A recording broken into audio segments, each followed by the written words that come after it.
નમસ્કાર દર્શક મિત્રો, દૂરદર્શન કેન્દ્ર રાજકોટ ખાતેના આજના આપણા પ્રોગ્રામ, આજની આપણી શ્રેણી, આપણા મહેમાનમાં હું પૂજા જોશી આપ સૌનું હાર્દિક સ્વાગત કરું છું. મિત્રો, કાકા સાહેબ કાલેલકરના શબ્દોમાં કહીએ તો કવિ હૃદય એટલે માનવતાનો ઉકળતો જ્વાળામુખી, એક એવું વ્યક્તિત્વ કે જે પોતાની કવિતાના રંગોથી, પોતાના વિચારના રંગોથી માનવજાત માટે એક ઇન્દ્રધનુષ ઊભું કરી નાખે છે. એ કવિ કયો, એ ગઝલકાર કયો, એ શાયર કયો કે કોઈ પણ પ્રકારના ગદ્ય સાહિત્યનું નિર્માણ કરનાર એ સાહિત્યકાર કહો, એ તમામ પાસે એક એવી શક્તિ રહેલી છે કે જે માનવતાને ખરેખર ઇન્દ્રધનુષના રંગોમાં રંગી નાખે છે. તો આજે આપણે આજની આપણી આ શ્રેણીમાં આપણે એક એવા મહેમાનને મળવા જઈ રહ્યા છીએ કે જેમણે ગઝલના ક્ષેત્રમાં, કવિતાના વિવિધ પ્રકારોના ક્ષેત્રમાં પોતાનું ઉત્તમ યોગદાન આપ્યું છે. ઘણા બધા પુસ્તકો લખ્યા છે અને સાહિત્યની આ શ્રેણીની અંદર, સાહિત્યના પ્રકારોની અંદર એમણે પોતાનું શ્રેષ્ઠ ફાળો આપ્યો છે.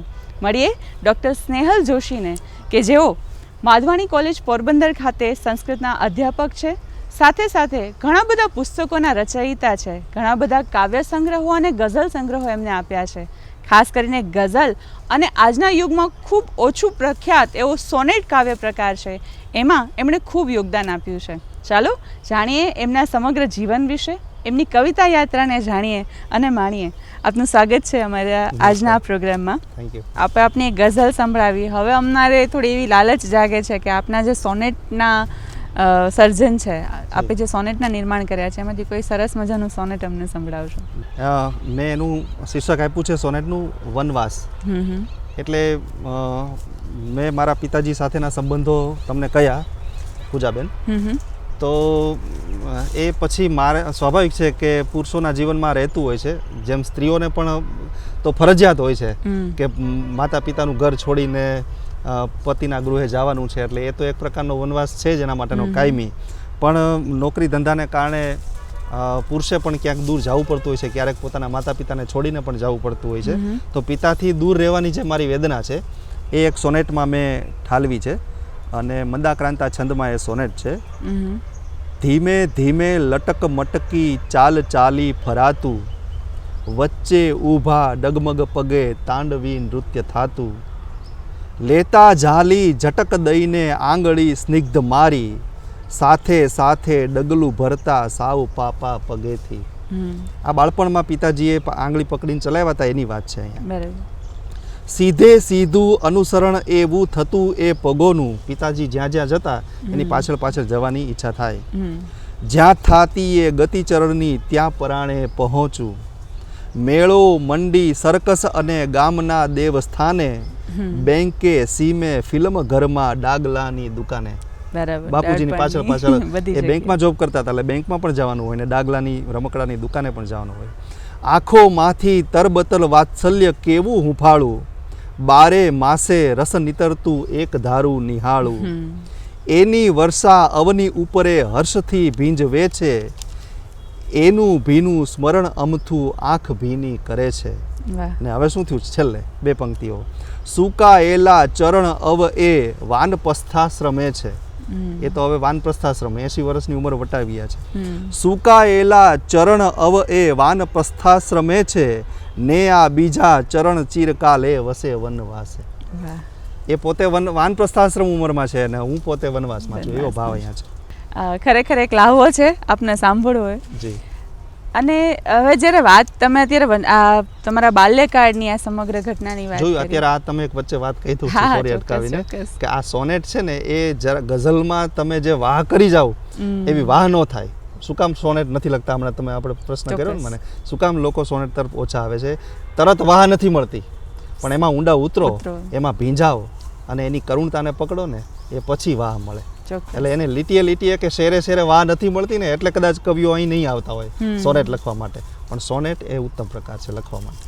ના ના, અને આમ પણ આપણે એક રીતે જોઈએ ને સર તો સાહિત્ય નિર્માણ, એક કવિતા એક એવી વસ્તુ છે કે જે આત્મસ્ફુરણાથી આવે છે. અંદરથી તમને કોઈ એક વખત ક્યાંક કુદરતના ખોળે બેઠા છો, જેમ આજે આપણે કુદરતના ખોળે બેસીને વાતો કરીએ છીએ અને આપ જેવું કવિ હૃદય છે તો તાત્કાલિકપણે કોઈ વિષયમાંથી સ્ફુરણા થઈ જતી હોય.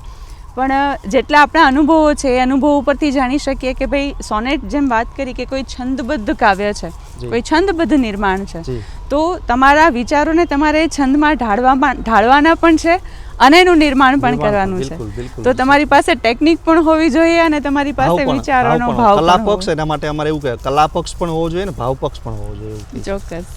એ ખૂબ ઊંચી વાત કરી નાખી આપે જી. કે બંને વસ્તુઓનું જ્યારે મિશ્રણ થાય ને ત્યારે સોનેટ બનતું હોય છે. તો સાહેબ, તમે બાળપણના વિષયો ઉપર ઘણા બધા ગઝલો પણ લખી અને તમે સોનેટ પણ લખ્યા. તો પહેલેથી શરૂ કરીને અત્યાર સુધીમાં કોઈ ક્યારેય એવું બન્યું છે કે કોઈ એક પર્ટિક્યુલર વિષય ઉપર લખવાનું વધારે મન થતું હોય?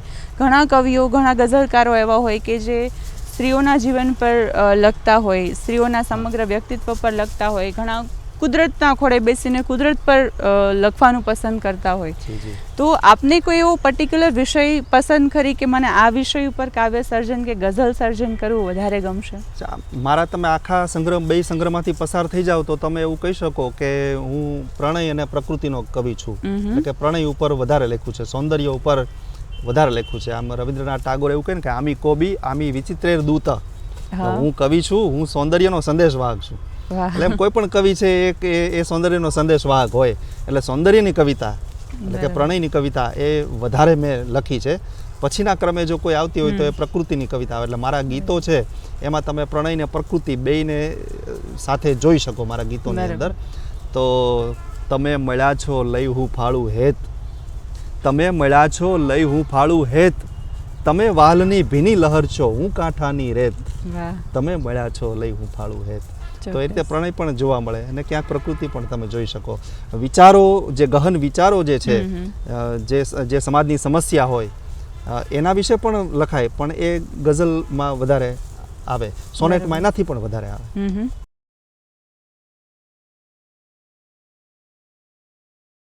આજે અત્યારના સમયની વાત લઈ લઈએ તો કે અત્યારના, આમ તો વચ્ચે આપણે વાત કરી જ લીધી છે કે વર્તમાન જે કવિઓ છે એમને પણ સોનેટની અંદર ખૂબ ઓછું કે બહુ ઓછા કવિઓ એવા છે કે જે સોનેટમાં રસ દાખવે છે.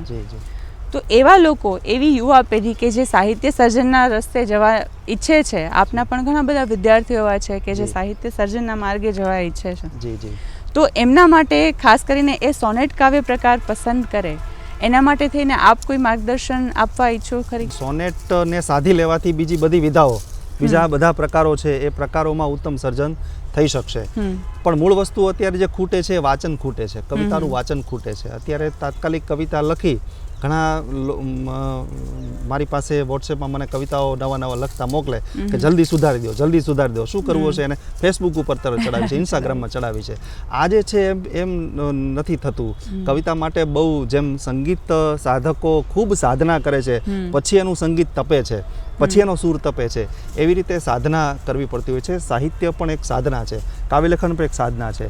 એટલે ખૂબ વાચન, ખૂબ મહેનત, નવું શીખવાની, સતત છંદો શીખવાની, અલંકારો, પ્રતીકો કવિતામાં જે પ્રયોજાય છે એ બધું શીખવાની ધગશ, આ બધું હોવાની સાથે સાથે ભાષા શુદ્ધિ બહુ જરૂરી છે. કારણ કે અત્યારે ગુજરાતી ભાષા ટકશે કે નહીં ટકશે એવા બધા હવે સેમિનારો અને પ્રશ્નો થવા માંડ્યા છે. તો એ ભાષાનું પ્રોપર ઉચ્ચારણ, સાચું ઉચ્ચારણ, શબ્દોની સમજ, ભાષામાં ઊંડા જવાની વાત, સાહિત્યમાં પછી આવવાની વાત, પહેલાં ભાષામાં ઊંડા જવાની વાત, આ બધું જ્યારે આજનો નવો કવિ કરશે ત્યારે ખૂબ ઉત્તમ કવિતા, સારી કવિતા લખી શકશે. એ પછી સોનેટ પણ લખશે.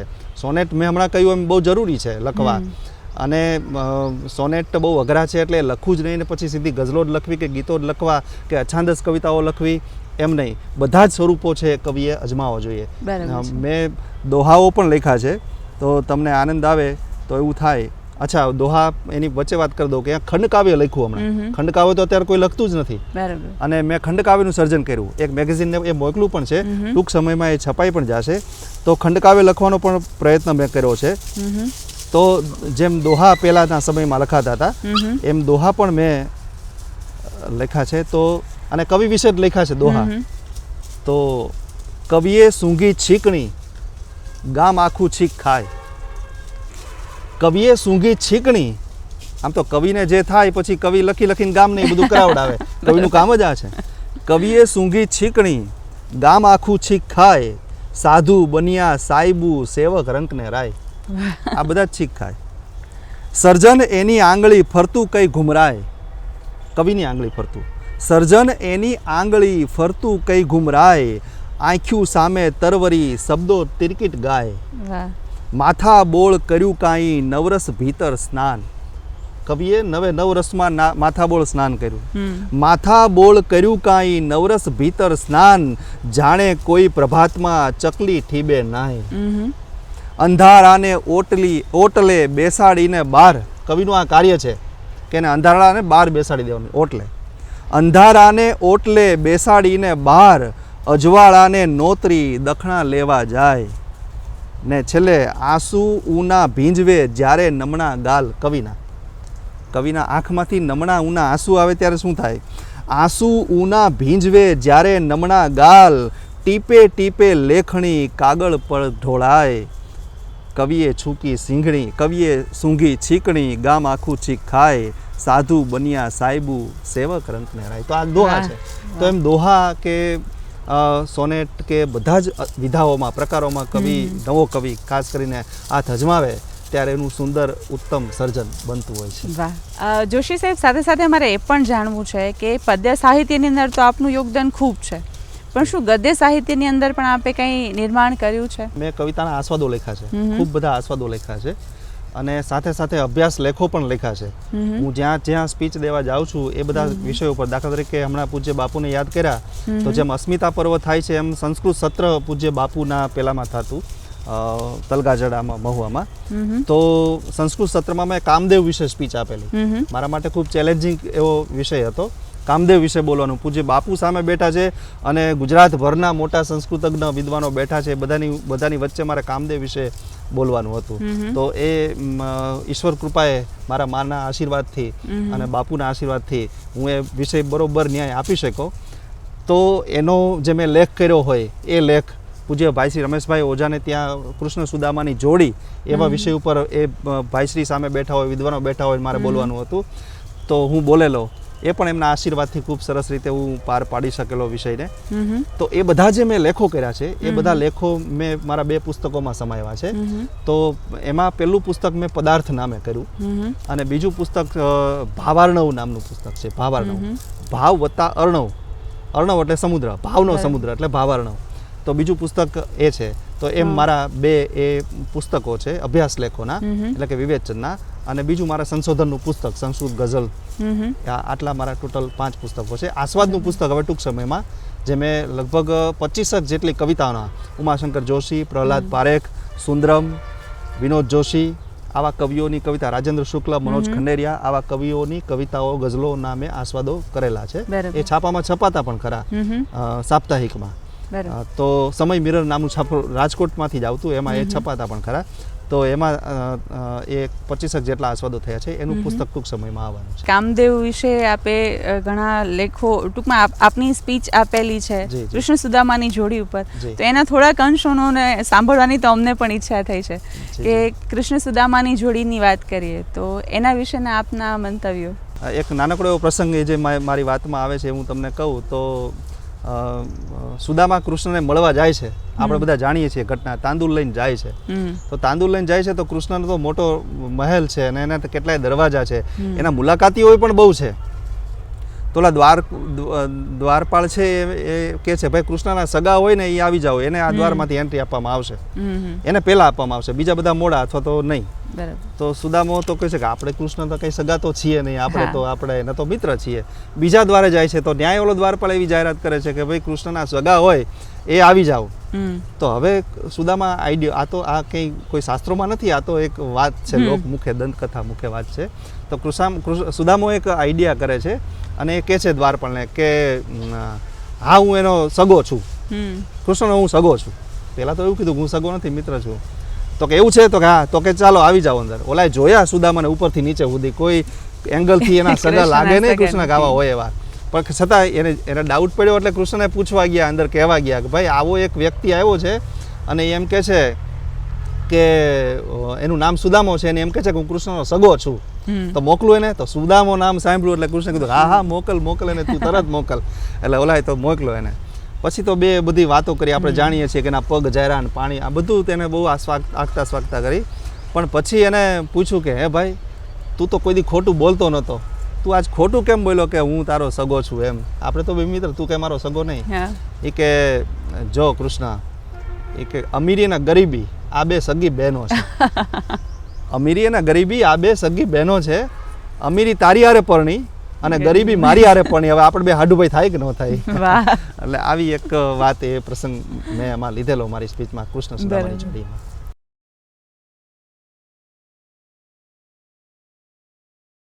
આપને સાંભળવાનો લાભો અમને અહીંયા મળ્યો છે, તો હવે વધારે અમને ઈચ્છા થાય છે કે વધારે ને વધારે અમે સાંભળીએ આપના આ વક્તવ્યોને.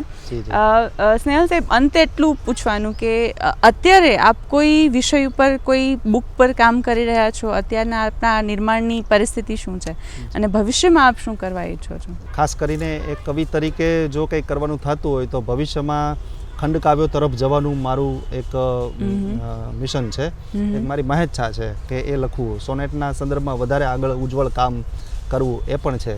મારી અભ્યાસકીય કારકિર્દી જે છે, જે સંસ્કૃત વિષયને લઈને, એમાં પણ મને એવું થાય છે કે કાવ્યશાસ્ત્ર છે એ સંસ્કૃત કાવ્યશાસ્ત્ર અત્યારે લખતા કવિઓને કઈ રીતે ઉપયોગી થાય એનું સરળીકરણ કરીને મારે એવા પુસ્તકો, હાલમાં એ કામ ચાલુ જ છે એનું, એ મારે સમાજને આપવું છે, કવિઓને આપવું છે, ખાસ કરીને ગુજરાતી ભાષામાં લખતા કવિઓને આપવું છે કે સંસ્કૃત કાવ્ય શું છે અને સંસ્કૃત કાવ્યશાસ્ત્ર શું છે અને ગુજરાતી કાવ્ય લેખનમાં એની કેટલી પ્રસ્તુતતા છે એ મારે પુસ્તકો લખીને એમને બતાવવું છે. દાખલા તરીકે 10મી સદીમાં રાજશેખર નામનો એક કાવ્યશાસ્ત્રી થઈ ગયો, 10મી સદીમાં.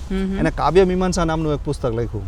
તો એને કવિઓ માટે આખું એ પુસ્તક છે કે કવિએ ક્યારે કવિતા લખવી, કવિએ શું ખાવું, કવિએ કેવા કપડાં પહેરવા, કવિએ કેવી રીતે શું વાંચવું, કઈ રીતે કવિતા લખવી, તમામ વસ્તુ એણે એમાં ઝીણી ઝીણી બારીક એમાં આપી છે.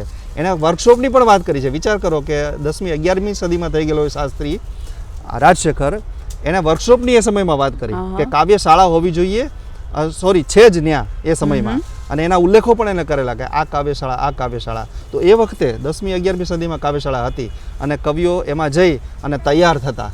એટલે એનું જે એની પ્રસ્તુતતા છે, એ પ્રસ્તુતતા પણ આવું કશું કરીને મારે અત્યારના કાવ્ય જગતમાં, ગુજરાતી કાવ્ય જગતમાં મારે સમજાવવાની ઈચ્છા મને છે. જોશી સાહેબ, આપ કોલેજના પ્રાધ્યાપક છો, બરાબર? આપને વિદ્યાર્થીઓ સાથે લાઈવ ટચમાં હો છો, અને ખાસ કરીને આજના યુગની જ્યારે આપણે વાત કરીએ તો આપને લગભગ બધાને જોઈ શકાય છે કે યુવા વર્ગ જે છે એમાંથી અંશતઃ 30થી 40% યુવા વર્ગ એવો હશે કે જે વાંચનના માર્ગે હશે, અથવા જે પોતાના ફ્યુચર વિશે, પોતાના ભવિષ્ય વિશે કે પોતાની કરિયર વિશે થોડા ગંભીર થઈને વિચારતા હશે. પણ મોટાભાગનું યુવા વર્ગ અત્યારે એવો છે કે જે મોબાઈલમાં અથવા ટેકનોલોજીમાં એટલા બધા ઊંડા ઉતરી ગયા છે કે ક્યાંક ને ક્યાંક એમનો વાંચનનો જે શોખ છે ને એ દૂર થતો જાય છે. અને ખાસ કરીને એમાં પણ કદાચ મોબાઈલમાં પણ વાંચતા હોય, જેમ કે આપે મોબાઈલમાંથી આપની કવિતાઓ કે આપની ગઝલો વાંચીને સંભળાવી, તો એ ખૂબ સદુપયોગવાળી વાત છે. પણ અત્યારે ઘણી બધી વખત એવું પણ જોવા મળતું હોય છે કે યુવા વર્ગ જે ટેકનોલોજીના માધ્યમથી આગળ વધવાનો પ્રયત્ન કરે છે, પણ સાથે સાથે ક્યાંક એ વાસ્તવિકતાથી દૂર હટતો જાય છે.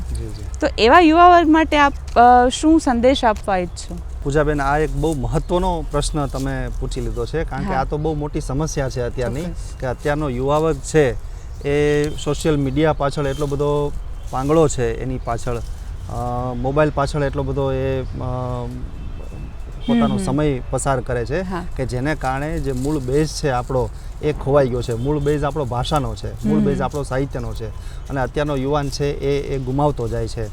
અને સામાન્ય રીતે એવું બને છે કે શાળા કોલેજનું જે પણ શિક્ષણ છે એ પણ અત્યારે જાણે નિરસ હોય એવા પ્રકારનું આપણને લાગે. એટલે બે પ્રકારની વસ્તુઓ કરવાની થાય છે. એક તો વિદ્યાર્થીઓમાં જિજ્ઞાસા જાગે એવા પ્રકારના અભ્યાસક્રમોનું નિર્માણ કરવાનું થાય, અને એવા પ્રકારની કવિતાઓ એમાં મૂકવાની થાય કે એની જે સેન્સિબિલિટી છે, એની જે સંવેદનશીલતા છે એને જાગૃત કરે. તમે હું જે કોર્સ ભણીને આવ્યા છીએ, તો લોહીની સગાઈ, મંગુની વાત હોય, અમૃત કાકીની વાત હોય, તો એવા પાઠ ભણીને આપણે આવ્યા છીએ. એવી કવિતા, ચારણ કન્યા જેવી મેઘાણીની કવિતા ભણીને આવ્યા છીએ, તો એ કવિતાઓ સીધા આપણા હૃદયને સ્પર્શ કરતી હતી. તો એવા પ્રકારની સંવેદનશીલ કવિતાઓ અભ્યાસક્રમમાં આવે કે જેને કારણે વિદ્યાર્થીઓને એમાં રસ પડે, એને એવું લાગે કે આ મારી વાત છે. એ પાઠ વાંચતો હોય તો વિદ્યાર્થીને એમ થાય, યુવાનને એમ થાય કે આ મારી વાત છે. કવિતા વાંચતો હોય તો એમાં એને એવું લાગે કે આ મારી વાત છે. એમાં શૌર્ય હોય, એમાં વીરતા હોય, એમાં પરાક્રમ હોય, એવા પ્રકારની વાત જો આવે તો એને વધારે એમાં રસ પડે. તો એક એ અભ્યાસક્રમ કરવાનો થાય. બીજું કે કવિઓએ એવી કવિતા લખવાની છે કે જેને કારણે એ લોક સુધી પહોંચી શકે અને લોકોના માનસ સુધી પહોંચી શકે. અને આ જે એનું કર્મ છે કવિનું, એ જ મહત્વનું કર્મ વર્ષોથી લખાયું છે. વાલ્મીકીનું આ જ કર્મ હતું અને અત્યારના કોઈ કવિનું પણ આ જ એ કર્મ છે કે લોકોના હૃદય સુધી પહોંચવું. લોકોના હૃદયને એ ન છેદી શકે તો એવી કવિતાનું કોઈ મૂલ્ય નથી, એવું શાસ્ત્રમાં પણ કીધું છે. તો એ પણ બહુ મહત્વનું છે. સાથે સાથે કાવ્યનું ભાવન એ પણ બહુ મહત્વનો પ્રશ્ન છે એની સામેના પક્ષને, એમના માટે છે કે કવિતાનું ભાવન કરવું, એના માટે પોતાના જીવને કેળવો, એના માટે, કારણ કે એના માટે સંસ્કૃતમાં સહૃદય એવો શબ્દ વપરાયો છે. અભિનવ ગુપ્ત નામના આચાર્યએ સહૃદય શબ્દ આપ્યો છે. તો સહૃદય એ છે કે કવિના હૃદય સાથે તાલમેલ મેળવી કવિ જે ભાવ અનુભવે છે એ ભાવ વાચક અનુભવે, અને એ જો અનુભવી શકે તો એ ભાવક થાય. તો એ ભાવક બનવાની પણ બહુ એને જરૂર છે. તો કાવ્યશાસ્ત્રીઓ 3 પ્રકારની વાત કરે છે કે કવિતા સર્જન માટે 3 વસ્તુઓ જરૂરી છે. એક તો પ્રતિભા જરૂરી છે, જે હમણાં મેં તમને વાત કરી કે બીજ. તો જન્મજાત જે પડેલું, આ કહેવત તો હમણાં આવી ઇંગ્લિશમાં કે પોએટ્સ આર બોર્ન નોટ મેડ. કવિઓ જન્મે છે, બનતા નથી. પણ આપણે ત્યાં તો 1000-1500 વર્ષ પહેલાં કહેવાઈ ગયું છે કે બીજ છે એ જન્મજાત કોઈ વ્યક્તિમાં પડેલું હોય કાવ્ય સર્જનનું, ત્યારે એ કવિતા લખી શકે છે. એટલે આ બીજ અનિવાર્યતા છે. આ બીજ એટલે જ સરસ્વતી માતાની કૃપા. બરાબર છે કે આપણે જેને ગોડ ગિફ્ટ કહીએ છીએ કે ભાઈ કવિતા લખો છો તો એ તો ગોડ ગિફ્ટ છે. તો એ ગોડ ગિફ્ટ શું? તો કે પેલું બીજ, પેલી પ્રતિભા છે, જન્મથી પડેલી છે.